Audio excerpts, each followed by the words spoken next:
ছবিতে যাকে দেখছেন তিনি মিশরীয় একজন মুসলিম নারী, নাম লোয়া খালাফ। তার আইনি বিষয়ে মাস্টার ডিগ্রি রয়েছে। তিনি সোহাগের একজন আইনজীবী।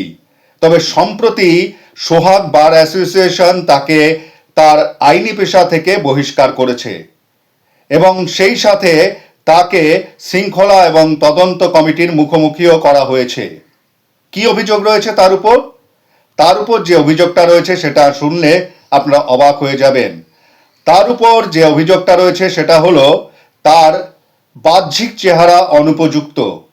মেয়েটি যখন জানতে চাইল যে অনুপযুক্ত বলতে কি বোঝানো হয়েছে, তখন তিনি জানতে পারলেন যে অনুপযুক্ত মানে হলো তিনি হিজাব পরছেন না।